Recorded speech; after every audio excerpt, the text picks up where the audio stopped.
ஒரு பிரகாசமான காலை வகுப்பறையில் ஆசிரியர் சிரித்தபடி அறிவித்தார். மாணவர்களே, அடுத்த வாரம் பரீட்சை.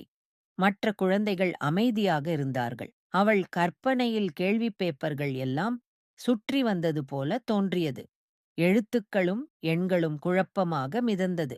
மனம் அமைதியாக இல்லை. ஒரு வரி படிக்க, மறுபடியும் அதே வரியை படிக்க அவள் நெற்றியை தடவி ஆழ்ந்த மூச்சு விட்டாள். இரவு நேரம். அவள் படுக்கையில் படுத்திருந்தாலும் தூக்கம் வரவில்லை. உணவு கட்டிலில் அமைதியாக அமர்ந்திருந்தாள். சாப்பிடவே மனமில்லை. அம்மா கவனித்தார். அப்பாவும் மெதுவாக அவளை பார்த்தார். அம்மா அவள் அருகில் வந்து கைப்பிடித்தார். என்னம்மா கவலை? அவள் மெதுவாக சொன்னாள். எனக்கு பயமா இருக்கு. அம்மா சிரித்தார். பயம் வந்தா அதை எதிர்கொள்ளணும். நாம் மெதுவா தயாராக ஆரம்பிக்கலாம். அப்பா ஒரு சிறிய நேர அட்டவணை வரைந்தார். எழுத்துக்கள் தெரியாமல் இருந்தாலும் அது ஒரு திட்டம். அம்மா அங்கிருந்து தம்ஸ்அப் காட்டினார். அப்பா சிரித்தார். ஒரு நேரத்தில் இனியா தைரியமாக ஒரு தவறான பதிலை சொல்லிவிட்டாள். அம்மாவும் அப்பாவும் சிரித்தார்கள். இனியாவும் சிரித்தாள்.